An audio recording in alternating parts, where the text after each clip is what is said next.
Hello students, यह है आपका अपना YouTube channel MD Danish mathematics classes और मैं आपका teacher engineer MD Danish sir.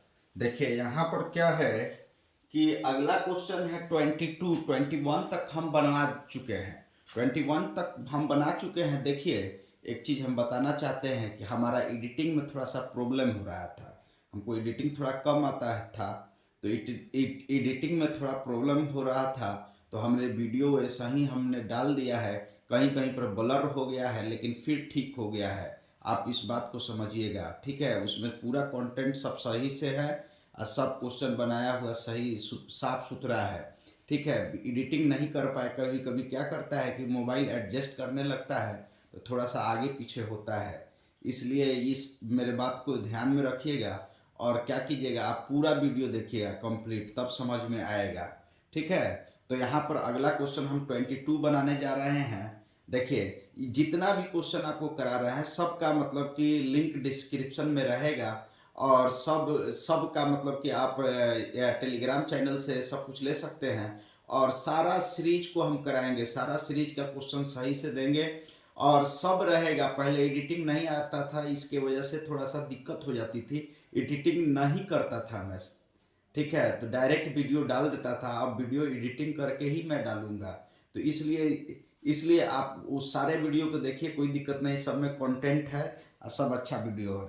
देखिए यहाँ पर अगला क्वेश्चन है 22। यदि ट्रायंगल ए बी सी समरूप ट्रायंगल डी ई एफ है और A B by D E 2/3 हो, तो area of triangle A B C और area of triangle D E F क्या होगा। देखिए यहाँ पर दिया है, ये त्रिभुज चैप्टर से खोजा है, मैं उठाया है क्वेश्चन।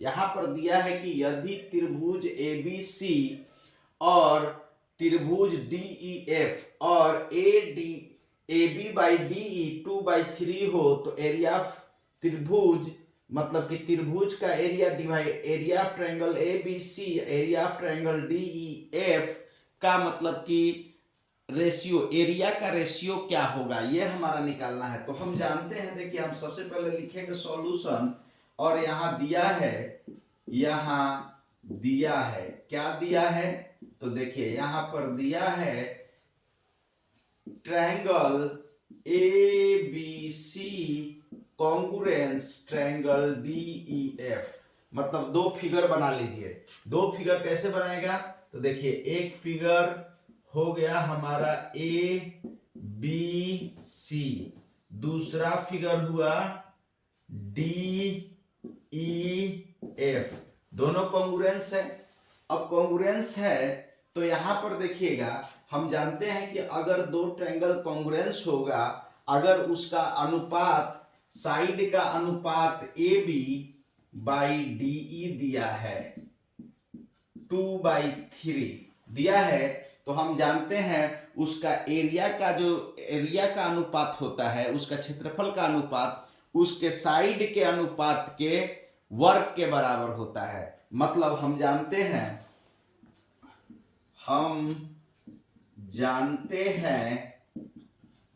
देखिए area of triangle A B C by area of triangle D E F, दो समरूप, अगर त्रिभुज दो समरूप होगा तो उसका एरिया मतलब क्षेत्रफल का जो अनुपात होगा उसका भुजा के अनुपात के, उसके भुजा के अनुपात का स्क्वायर होगा।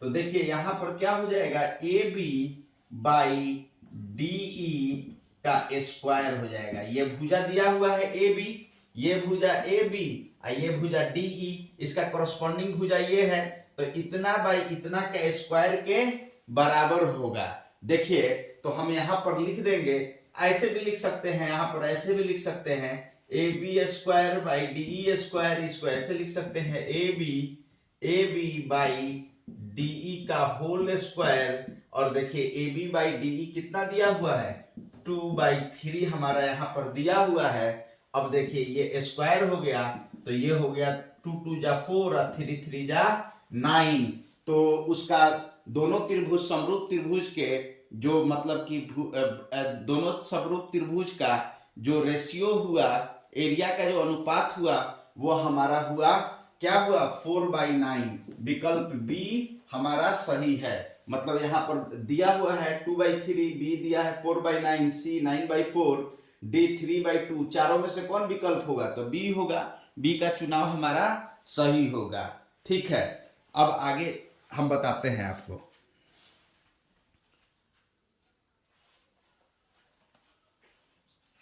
तेईस नंबर क्वेश्चन इसमें दिया है क्वेश्चन, एक समकोण त्रिभुज की भुजाएं 5 सेंटीमीटर, 12 सेंटीमीटर और 13 सेंटीमीटर है।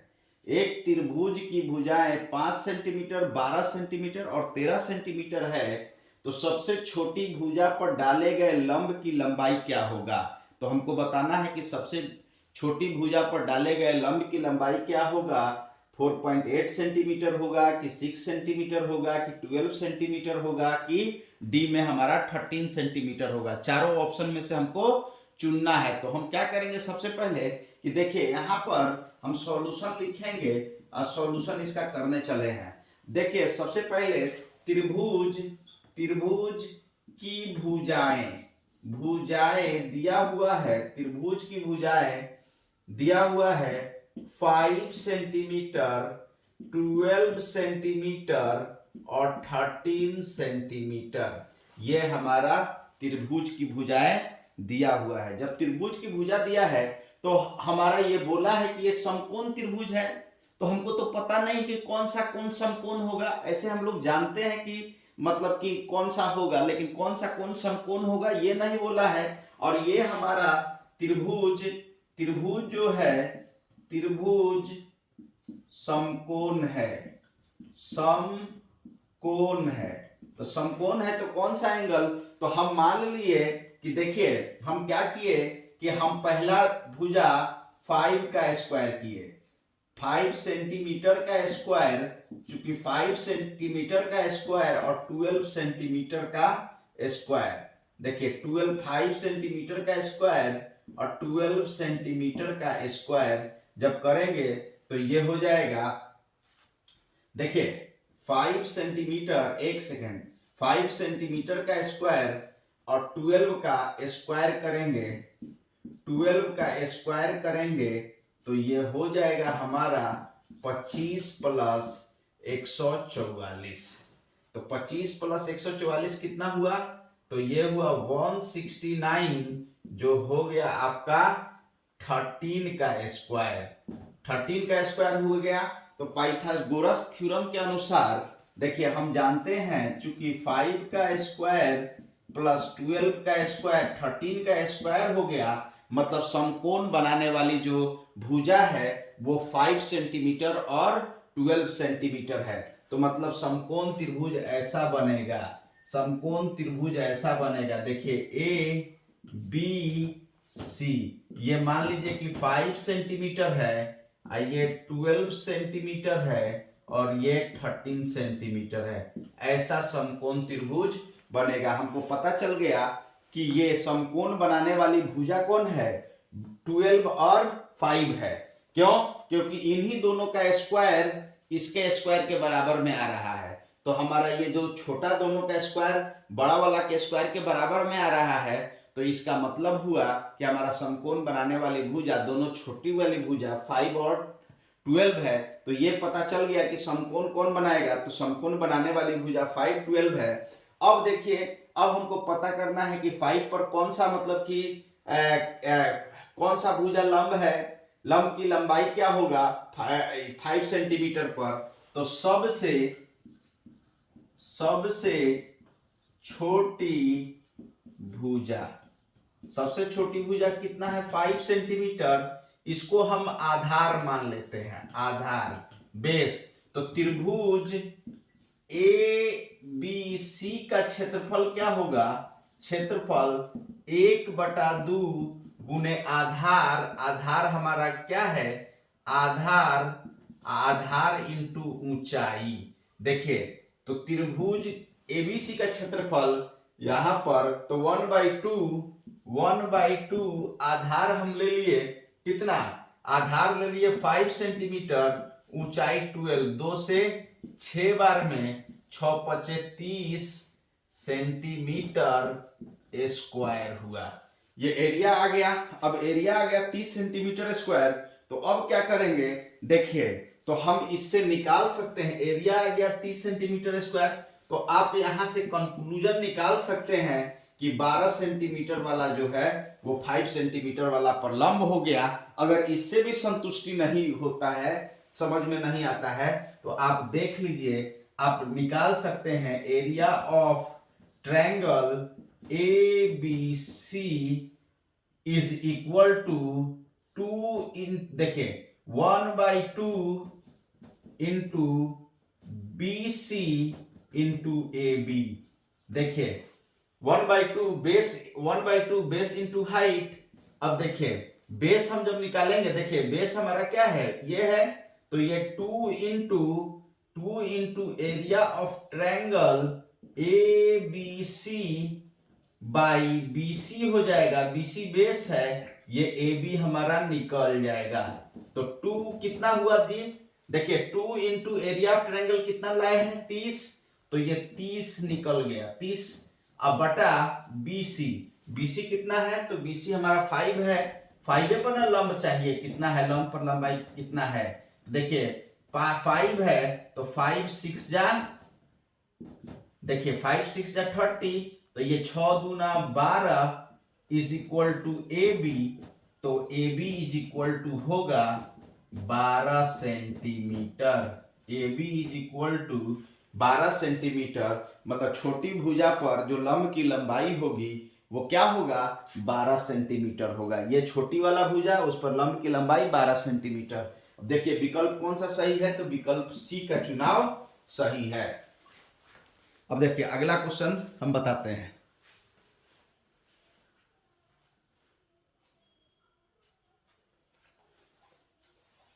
एक वृत्त है जिसका त्रिज्या कितना है, तो एक वृत्त है जिसका त्रिज्या है 7 सेंटीमीटर और उस पर स्पर्श रेखा की लंबाई खींचा गया है 24 सेंटीमीटर। तो केंद्र से बाह्य बिंदु की दूरी क्या होगा।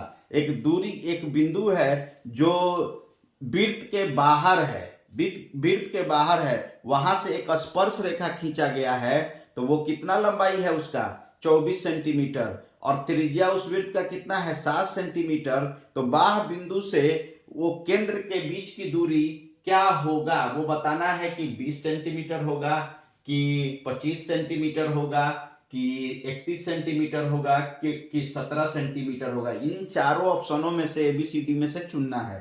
तो देखिए हम अब इसको सॉल्व करते हैं। कैसे सॉल्व करते हैं, तो देखिए हम सबसे पहले एक ट्रायंगल बनाएंगे। देखिए एक वृत्त बनाएंगे, एक वृत्त बना लिए, मान लिए कि इसका ये जो रेडियस है ये 7 सेंटीमीटर है और एक बाह्य बिंदु है, वहां से बाह्य बिंदु है, देखिए एक बाह्य बिंदु है, रेडियस है 7 सेंटीमीटर, एक बाह्य बिंदु है यहां पर, यहां से इस स्पर्श बिंदु के बीच की दूरी 24 सेंटीमीटर है। तो यहां से यहां तक की दूरी क्या होगी, देखिए ये सेंटर है, बात समझिए यहां पर, देखिए ये रेडियस है और ये हमारा स्पर्श रेखा है। स्पर्श रेखा इस बिंदु पर स्पर्श कर रहा है, तो ये दूरी 24 सेंटीमीटर है। तो बोला है कि केंद्र से उस बिंदु के बीच का दूरी क्या होगा। देखिए अगर इसको हम O रखे, ये A ये B, तो हमारा OB दूरी निकालना है, ये वाला दूरी OB दूरी क्या होगा ये निकालना है। देखिए तो हमारा यहां पर दिया हुआ है AB is equal to 24 centimetre और रेडियस, देखिए रेडियस AO 7 सेंटीमीटर, तो ये हमारा लंब हुआ। ये देखिए हम जानते हैं कि स्पर्श रेखा त्रिज्या पर लंब होती है। देखिए ये थ्योरम होता है कि स्पर्श, चूंकि स्पर्श रेखा त्रिज्या पर लंब होती है। तो स्पर्श रेखा त्रिज्या पर लंब होती है तो ये 90 डिग्री हो गया। तो 90 का सामने वाला, ये स्पर्श रेखा त्रिज्या पर लंब होती है तो ये 90 डिग्री हो गया। और 90 का सामने वाला क्या होता है? हाइपोटेनस होता है, कर्ण होता है। ये राइट एंगल ट्रायंगल हो गया। राइट एंगल ट्रायंगल में देखिए स्पर्श रेखा हमेशा त्रिज्या पर लंब होती है, तो ये त्रिज्या है, ये स्पर्श रेखा है, लंब हो गया। देखिए तो लंब हो गया, तो अब यहां पर इसका सामने वाला ये क्या होगा? ये हमारा विकर्ण होगा, सॉरी विकर्ण बोल रहे हैं, कर्ण होगा। तो हमारा OB स्क्वायर क्या होगा? समकोण त्रिभुज OAB में OB इज इक्वल टू, मतलब कर्ण स्क्वायर इज इक्वल टू, कर्ण is equal to root under आधार स्क्वायर और लंब स्क्वायर। तो ये हो जाएगा हमारा 7 का स्क्वायर प्लस 24 का स्क्वायर। 7 का स्क्वायर हो जाएगा, कितना होगा? 49, और 24 का स्क्वायर 576। ये हो जाएगा 49 और 76 625, और 625 का वर्गमूल 25 सेंटीमीटर। तो ये बाह बिंदु से केंद्र की बीच की दूरी 25 सेंटीमीटर हुआ। अब इसमें देखेंगे 25 सेंटीमीटर कौन सा है, तो कौन सा विकल्प है? ए विकल्प है। तो अब जब बोर्ड का बनाएंगे क्वेश्चन तो OMR पेपर पर ये 25 वाला को रंग देंगे। रेखा हम खींच सकते हैं। तो ऑप्शन ए में है 1, ऑप्शन बी में है 2, ऑप्शन सी में है 3, ऑप्शन डी में है अनंत।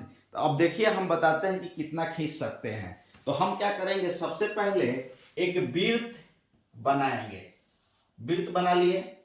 अब देखिए इसको सॉल्यूशन लिख दीजिए ताकि पता चले कि सॉल्यूशन का पार्ट है। मान लिए कि एक बाह बिंदु बाहर है, तो यहां से एक स्पर्श रेखा ये खींचेंगे और एक स्पर्श रेखा ये खींचेंगे। अगर ये वृत्त है तो ये एक स्पर्श रेखा खींचेंगे ABC, मतलब 2 स्पर्श रेखा होगा। एक स्पर्श रेखा AB और दूसरा स्पर्श रेखा BC, 2 होगा।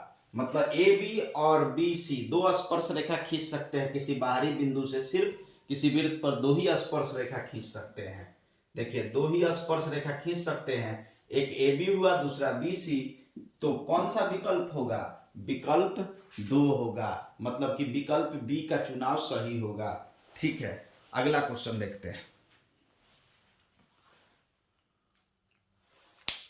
सेंटीमीटर त्रिज्या वाले वृत्त में 6 सेंटीमीटर त्रिज्या वाले वृत्त में 60 डिग्री के केंद्रीय कोण वाले त्रिज्यखंड का क्षेत्रफल क्या होगा? मतलब एक वृत्त है, उसमें केंद्रीय कोण कितना लेंगे? 60 डिग्री, और उससे एक त्रिज्यखंड बनाएंगे तो उसका क्षेत्रफल क्या होगा, यह हमको बताना है। तो हम क्या करेंगे, देखिए हम सबसे पहले एक बना देंगे, वृत्त बनाए। अब मान लिए कि यहां पर यही 60 डिग्री बन रहा है, यहां पर 60 डिग्री ये एंगल बन रहा है। अब ये हुआ OAB, इसी त्रिज्यखंड का क्षेत्रफल निकालना है। तो अब त्रिज्या कितना है? 6 सेंटीमीटर, इधर भी है 6 सेंटीमीटर, त्रिज्या ये है। तो त्रिज्यखंड का क्षेत्रफल क्या होगा? तो हम जानते हैं त्रिज्यखंड। देखिए यहां पर C दे दीजिए, पता चलेगा। यहां पर एक बिंदु C दे दीजिए। त्रिज्यखंड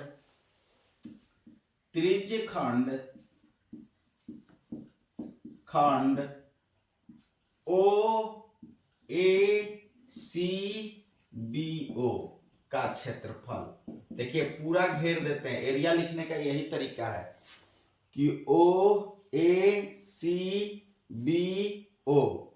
ऐसे पता चले कि कौन सा प्लॉट की बात हो रही है। अगर जमीन भी लिखते हैं तो जमीन में भी बताना पड़ता है अमीन को कि कौन सा प्लॉट है, तो उस प्लॉट के चौहद्दी को घेरना पड़ता है उस हिसाब से। ये नहीं कि अगर हम ये C नहीं लिखते तो आप AOB कहते तो इसका मतलब ए ओ बी ये भी हो जाता है। देखिए ए ओ बी ये वाला भी हो जाता है, या ओ ए बी कहते ओ ए बी तो ये वाला भी आ जाता है। ठीक है, लेकिन हमको बताना पड़ेगा कि किसका एरिया निकालना है। तो इसका एरिया निकालना है तो इसको किया, देखिए यहाँ पर सी डाल दिए, इससे पता क्या हुआ कि ओ ए सी बी ओ मतलब ये एरिया निकालना है। ठीक है, एरिया क्लियर पता होना चाहिए। तो अब देखिए इसका फॉर्मूला होता है theta by 360 into pi R square. देखिए थीटा कितना है तो 60 डिग्री, थीटा कितना दिया है 60 डिग्री हमारा दिया है थीटा, तो 60 डिग्री, और नीचे में टोटल विड्थ का कितना डिग्री होता है 360, तो बाटा में 360, अब पाई आर स्क्वायर, पाई आर का मतलब कितना 6 का स्क्वायर, तो यहाँ पर इससे ये 6 बार में कट जाएगा, तो 1/6 इंटू पाई 6 इंटू 6 इसको लिखेंगे, एक 6 से एक 6 कट जाएगा, 6 पाई सेंटीमीटर स्क्वायर। तो इस त्रिज्यखंड का क्षेत्रफल होगा, त्रिज्यखंड का क्षेत्रफल होगा 6 पाई सेंटीमीटर स्क्वायर। मतलब हमारा विकल्प कौन सा होगा, ए होगा। तो ए का चुनाव सही होगा। अब हम ए का चुनाव सही होगा, देख लीजिए। अब क्या करेंगे, अगला क्वेश्चन हम बताते हैं।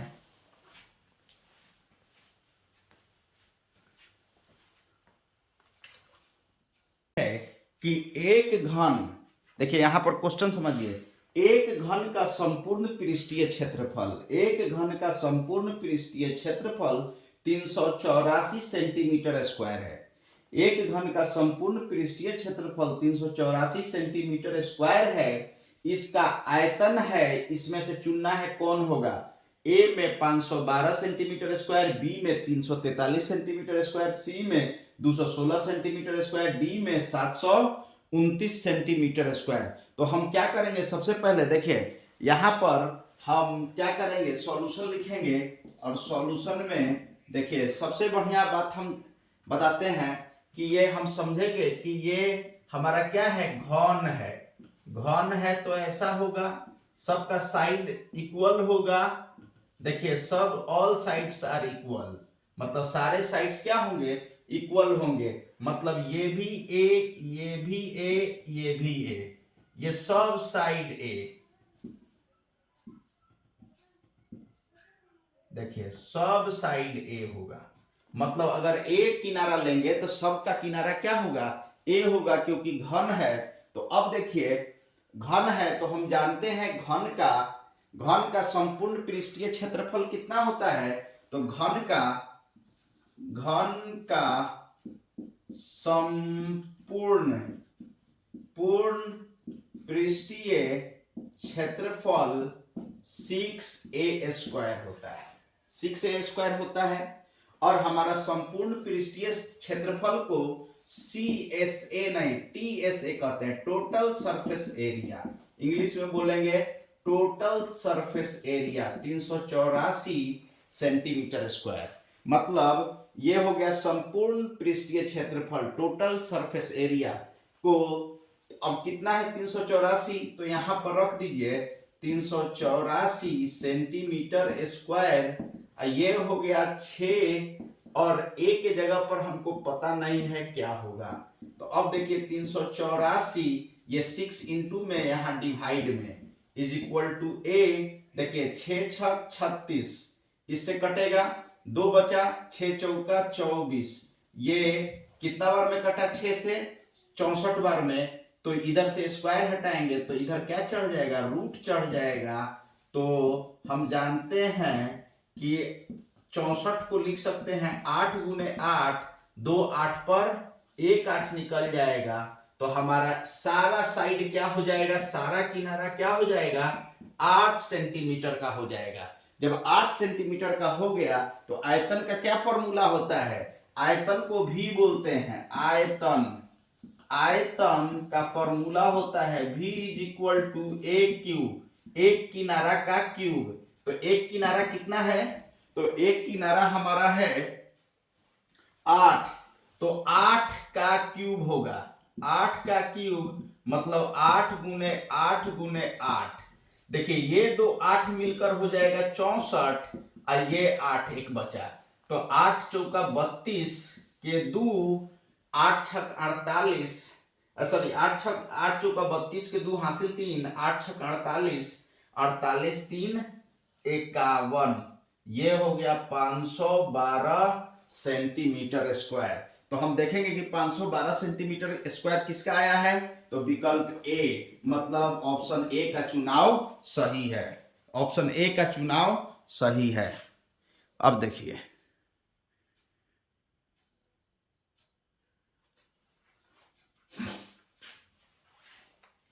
है कि यदि अगला क्वेश्चन है हमारा, अगला क्वेश्चन है यदि एक बेलन और शंकु की त्रिज्या और ऊंचाई समान हो, एक बेलन है और एक शंकु है, दोनों का त्रिज्या और ऊंचाई क्या है, समान है, तो दोनों का त्रिज्या ऊंचाई समान है हो तो उनके आयतनों का अनुपात ज्ञात कीजिए। तो उनका वॉल्यूम का अनुपात क्या होगा, तो देखिए सबसे पहले हम यहाँ पर एक बेलन बना लेंगे। तो ये एक बेलन है, ये एक बेलन है, देखिए बेलन का जो त्रिज्या है वही शंकु का त्रिज्या है, बेलन का जो ऊंचाई है वही शंकु का ऊंचाई है। तो ये बेलन का ऊंचाई त्रिज्या कितना मान लिए r, इसका ऊंचाई h मान लिए, तो शंकु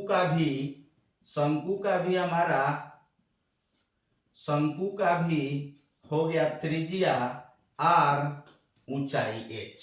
ठीक है, अब देखिए हम जानते हैं यहां पर सॉल्यूशन लिखेंगे, दोनों का हम मान लिए सेम, मतलब शंकु का ऊंचाई h और सॉरी बेलन का ऊंचाई जितना है उतना ही शंकु का ऊंचाई है, बेलन का जितना त्रिज्या है उतना ही शंकु की त्रिज्या है, तो ये मान लिया गया कि बराबर है। बोला है क्वेश्चन में कि बेलन और शंकु की त्रिज्या और ऊंचाई समान है, तो समान मान लिए, तो उसका आयतन का, तो देखिए बेलन का आयतन होता है, बेलन का आयतन होता है पाई r स्क्वायर h। इसको v1 कह दीजिए, इसको v1 कह दीजिए, इसको v1 कह दीजिए, ब्रैकेट में v1 कह दीजिए। ठीक है, पाई r स्क्वायर h। अब देखिए और शंकु का आयतन होता है 1/3 पाई r स्क्वायर h, इसको v2 कह दीजिए। ये शंकु के आयतन को क्या कह दीजिए, v2, इसके आयतन को v1 कह दीजिए। अब देखिए आयतन का अनुपात, चूंकि बेलन पहले दिया है तो बेलन पहले लेंगे, शंकु बाद में दिया है तो बाद में लेंगे, जिस तरह से क्वेश्चन में दिया रहता है उसी तरह लेते हैं। तो v1/v2, तो v1 कितना है, देखिए पाई r स्क्वायर h, ये 1/3 पाई r स्क्वायर h। देखिए पाई से पाई कट गया, r से r कट गया, h से h कट गया, ये 1 बचा, ये 3 पलट के ऊपर चला जाएगा तो ये 3/1 हो जाएगा। तो क्या होगा, v1:v2 इज इक्वल टू 3:1, 3:1, मतलब बेलन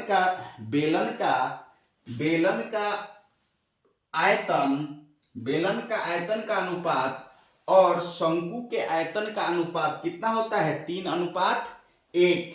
तो हमारा कौन सा विकल्प होगा, विकल्प बी का चुनाव सही होगा, विकल्प बी का चुनाव सही होगा। देखिए 20 सेंटीमीटर व्यास वाले अर्धगोले का संपूर्ण पृष्ठीय क्षेत्रफल, 21 सेंटीमीटर व्यास वाले अर्धगोले का संपूर्ण पृष्ठीय क्षेत्रफल क्या होगा, ए में 693 सेंटीमीटर स्क्वायर, बी में 1039.5 सेंटीमीटर स्क्वायर, सी में 1386 सेंटीमीटर स्क्वायर, डी में 346.5 सेंटीमीटर स्क्वायर। हमको बताना है कि क्या होगा। तो हम क्या करेंगे, सबसे पहले एक बेलन बना लेंगे।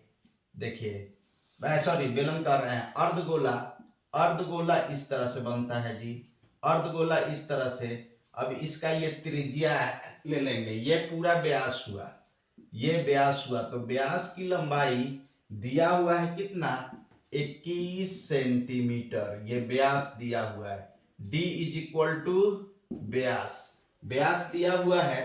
तो r कितना होगा, r हो जाएगा 21 बाई 2 सेंटीमीटर। हम जानते हैं कि व्यास का आधा त्रिज्या होता है। तो संपूर्ण पृष्ठीय क्षेत्रफल मतलब वक्र पृष्ठ क्षेत्रफल और ऊपर का बेस का क्षेत्रफल, तो क्या होगा देखिए, बेलन का सॉरी अर्धगोले का तो संपूर्ण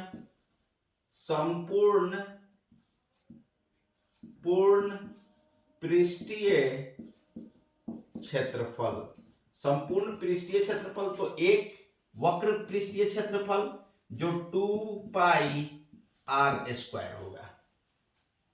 ठीक है, वक्र पृष्ठीय क्षेत्रफल और ऊपर से जो सर्कल है उसका क्षेत्रफल पाई r स्क्वायर, मतलब ये हो जाएगा 3 पाई r स्क्वायर। 3, अब पाई की जगह पर हम रख देंगे 22/7 भी रख सकते हैं, और देखिए 22/7 रख दीजिए। r के जगह पर कितना रखेंगे, 21 बाई 2 का स्क्वायर, तो ये क्या हो जाएगा 3 into 22/7 into 21 by 2 into 21 by 2। अब देखिए यहां पर 2 से ये 22 है, 2 से 11 बार में कट जाएगा। अब देखिए ये जो है 7 से 7 तिरका 21, 7 तिरका 21, तो देखिए 3 तिहाई 9 और 9 गुने 11 99। देखिए ये हो गया 99 इंटू 21 बाई 2। देखिए 11 तिहाई 33, 33 तिहाई 99 इंटू 21 बाई 2 हो गया। अब देखिए 91, 99 और 21 को गुना करेंगे, 1 से 9, 9 2 से 2 9 18, 18 1 19, यह हो जाएगा 9 17 10 2, ये हो जाएगा हमारा, ये हो जाएगा 2079 डिवाइडेड बाई 2, इतना सेंटीमीटर होगा। अब देखिए इसको जब हाफ करेंगे, 2 से डिवाइड करेंगे, सेंटीमीटर स्क्वायर होगा, तो ये हो जाएगा 2 1 कम 2, 0 उतरेगा, 2 तिहाई 6, 2 तिहाई 6 और 9 उतरेगा, 2 9 18, 1 बचेगा, 2 5 10, इतना सेंटीमीटर स्क्वायर,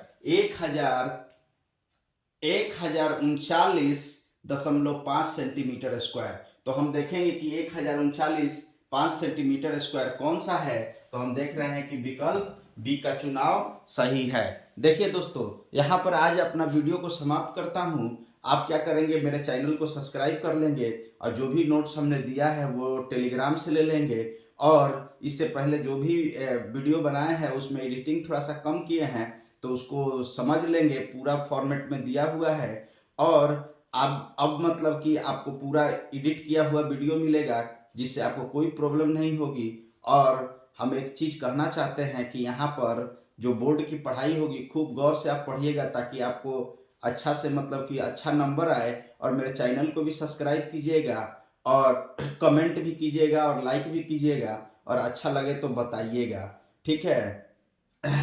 इसी के साथ अपने बात को समाप्त करता हूँ। Thank you so much.